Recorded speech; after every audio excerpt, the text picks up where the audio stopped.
उनको कब तक पूरा किया जाएगा? देखो माय डियर पत्रकार बंधुओं, कौन क्या कहे कौन क्या नहीं कहे इससे तो मुझे कोई लेना देना नहीं, लेकिन अब हमारा राज शुरू हो गया, आचार संहिता हट गई। हमारे बजट में भी पैसे कल रिलीज कर दिए और हमको माननीय मुख्यमंत्री जी ने खुले निर्देश दिए कि आपके विधानसभा क्षेत्र में या जिले में जो भी आवश्यकता है, मुख्यमंत्री चिंतित है कि आम नागरिक सुखी रहे, संपन्न रहे और निरोगी रहे। तो ये तो छोटी सी चीज़ है, सोनोग्राफी मशीन। अभी हमको सिटी स्कैन की ज़रूरत है, अभी हमको MRI की ज़रूरत है, अभी हमको सारे स्पेशलिस्ट डॉक्टरों की ज़रूरत है। अभी हमारा जिला नाम घोषित कर दिया, पर ये गैलर जिला बनाने से एक नाम लिख दिया पीछे। शादी दूल्हे की हो रही है, विनायक को बैठा दिया, 100 रुपये ले लिया, विनायक तो खुश हो गया, पर विनायक बेचारे को मिला क्या उसको पता ही नहीं था। तो ये तो रियल में हमारा विनायक के रूप में जो हमारे लिए सबके लिए शर्म की बात है। अब लड़ाई होगी अधिकार छीनने की। हम चाहते हैं कि हमारे ज़िले में सब मशीनें हो, पूरा स्टाफ पूरा हो, चाहे वो मेडिकल ऑफिसर्स हो, चाहे पैरामेडिकल ऑफिसर्स हो, चाहे नीचे लेवल के 3rd ग्रेड लेवल की जो भी है, वार्ड बॉय वगैरह जो भी हैं, सारे वो उनकी पूर्ति हो रही है। और शानदार और जानदार जिला अस्पताल बने। खाली गहलोत जी ने तो छलावा किया है कि जिले के नाम घोषित कर गए। आज ये पूछे कोई हमसे कि खाली एक गैलर जिला लिख दिया, कोटपुतली बहरोड, कलेक्टर बहरोड में, कोटपुतली में, SP कोटपुतली में, सारे CMHO साहब खुद कोटपुतली में, सब कुछ कोटपुतली में, हमारे बहरोड में है क्या? अब असली युद्ध शुरू होगा, हमारे बहरोड का हक मिले हमको। हमारा केवल एक ही ध्यान रहेगा कि कैसे भी करके हम अपने विधानसभा को नंबर 1 ले जाएं। क्योंकि हमारे पास अब कोई बहाना नहीं है।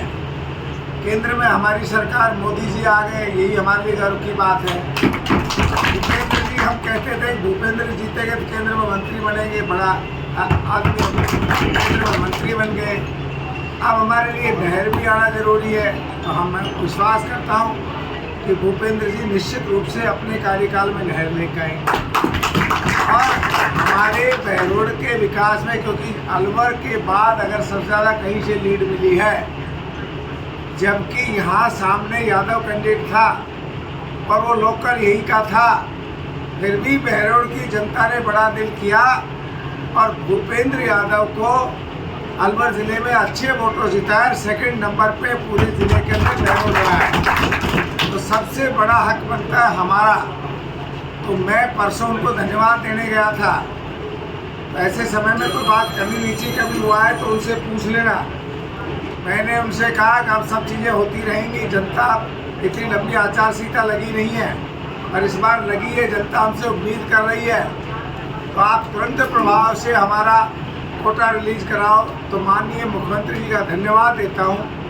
उनको मैंने आग्रह किया था कि कहीं बोरिंग करना है, कहीं और कुछ काम करना है, दुनिया भर की परेशानियाँ, बारिश के दिन आने वाले हैं, तो उन्होंने बिना बजट सेशन चलने बहाना करते तो कहते थे कि साहब बजट सेशन चलेगा जब करेंगे। पर कल रात को उन्होंने हमारे आग्रह को स्वीकार किया। भूपेंद्र जी से भी यही आग्रह किया था और मैंने भूपेंद्र जी से कहा बधाई आप लेते रहना और हम लोगों के साथ मीटिंग करो और अब प्राथमिकता से विकास के काम शुरू करो।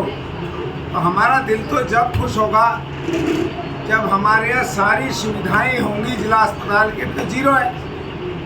ये सोनोग्राफी मशीन तो छोटी मोटी है, ये तो किसी दान भी ले सकते थे। क्या सरकार के उस गहलोत ने हमको क्या उस टाइम में क्या मंजूरी दी? ये तो आप शुक्र है भजन लाल जी आ गए, उन्होंने भिजवा दी। क्या एज ए डॉक्टर बता रहा हूँ मैं, ये कोई और विधायक होता मुझसे पूर्व वो तो कह देता। जांच हमेशा मॉर्निंग कार्यकाल के अंदर ही करेक्ट आती है।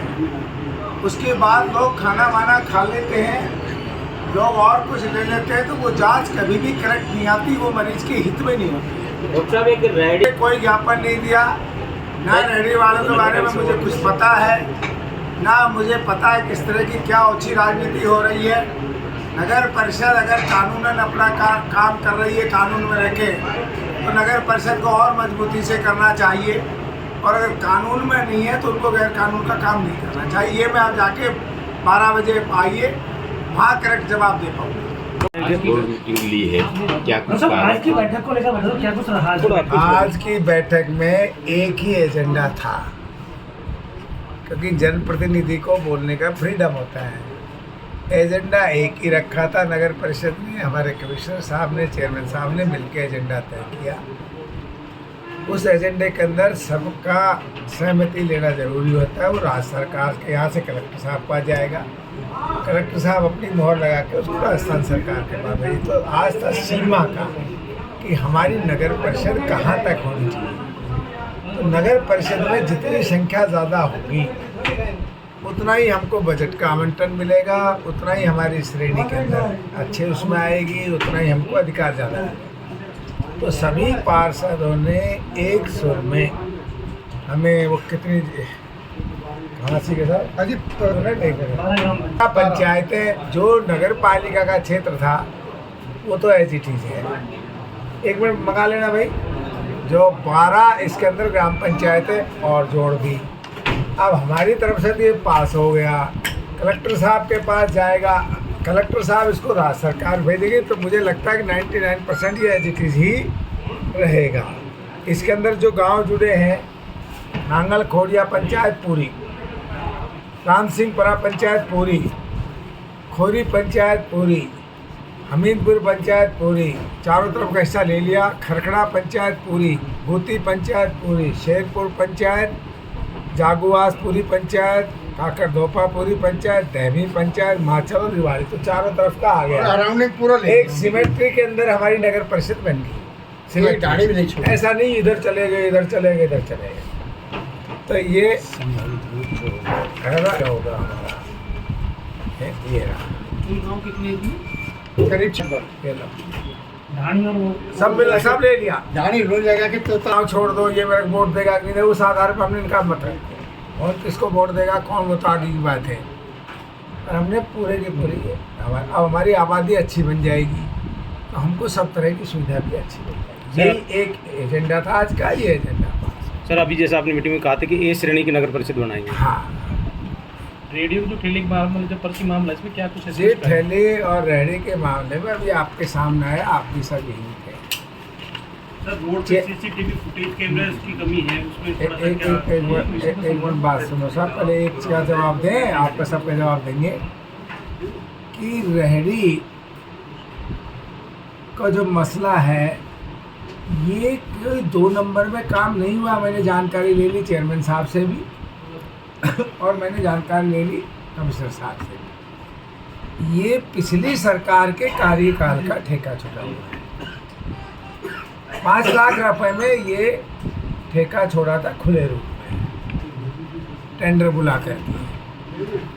अब इसमें राजनीतिकरण ये हुआ कि इलेक्शन आ रहे थे तो उस टाइम में जान पूछ के इसको ये पेंडिंग कर दिया, देखिए मैं तुम्हारा बचा रहा हूँ। अब ये क्या पता है कि उसको पेंडिंग रखा या उसके दूसरे रूप में उनसे चार्ज करते रहे कि भाई 40 की हमको 20 दे दो, ऐसा भी हुआ होगा, जांच का विषय है। तो अब ये है कि मैं तो चेयरमैन गिरार, मैं खुद बुरा बनने को तैयार हूँ इस बात पर कानून इज कानून। नगर परिषद अपनी इनकम जनरेट नहीं करेगी तो नगर परिषद कहाँ से चलेगी, कहाँ से अपना मेंटेन करेगा। अब उन्होंने कह दिया कैमरे नहीं है, नगर परिषद का फंड भी तो होना चाहिए। तो मैं तो कहूँ जब आपने ठेका छोड़ा है तो आपको तय बाजारी के तहत हर नगर परिषद के अंदर हो रहा है। इसमें बल्कि मैं कमिश्नर साहब को, चेयरमैन साहब को कहूँगा बड़ा दिल करो, मजबूत बनो, मजबूत इरादे रखो। सबका आधार कार्ड के आधार पर एक एक रेहड़ी की जांच होनी चाहिए, जो कि ये रेहड़ी कोई बंगाल से आके यहाँ रेहड़ी लगा रखी है, कोई बांग्लादेश से आके लगा रखी है, कोई बिहार से आके लगा रखी है, क्या उनका बैकग्राउंड है, क्या उनके कर्म है, सारी चीज़ों की जांच होनी चाहिए। विधायक साहब उसमें और सामने आया पहले एक बार पहले पूरी बात सुनिए साहब। और जो क्रिमिनल बैकग्राउंड के लोग हैं उनको पुलिस के हवाले करिए, और जो अच्छे लोग हैं उनको लीजिए बाद में। मैं भी जानता हूँ सबसे गरीब व्यक्ति होता है ये, ठेका क्यों छोड़ा? हमारे लोग का तो 10 किसके कहने छोड़ा? किसके समय में ठेका छूटा? क्या इसमें घपला हुआ? इन सब की कमिश्नर साहब को जांच करनी चाहिए और एक एक ठेके की जांच होनी चाहिए। आपसे मेरा आग्रह है कि बाद में बोर्ड अपना फैसला ले, आगे ठेका छोड़ना है कि नहीं छोड़ना ये तो बोर्ड जाने, जो बोर्ड फैसला करेगा उसके साथ में हो। पर आप इनको बजाय कोई राजनीतिक दबाव में आने के, पूरी तय बाजारी डेली आपको वसूली होनी चाहिए, 100% होनी चाहिए। इसमें सर फिर ये सामने आया मैंने ये कहा है कि आप आधार कार्ड उनका मांगे, तुरंत आपके अपना आधार कार्ड दे और उनकी जांच कराओ। क्या अब तक वो बांग्लादेश से आके क्या कर्म किए बैठे हैं? मैंने देखा एक औरत से चैन छीन ली, पुलिस गई, पकड़ा, रेडी वाला पकड़ा गया। एक औरत को सरेआम छेड़ा, पुलिस गई, रेडी वाला पकड़ा गया। तो ये सब नहीं चलेगा। राजनीतिक आड़ के अंदर आप उधर उधम कर लो या चाहे जो वो कर लो, और तुम चैन स्नैचिंग भी कर सकते हो, गुंडागर्दी भी कर सकते हो, तुम दारू भी अवैध बेच सकते हो। जो है कानून को अपना काम करना चाहिए। यही कमिश्नर साहब और चेयरमैन साहब की मर्दानगी कि अपने कानून के अंदर किसी को नहीं आने देंगे।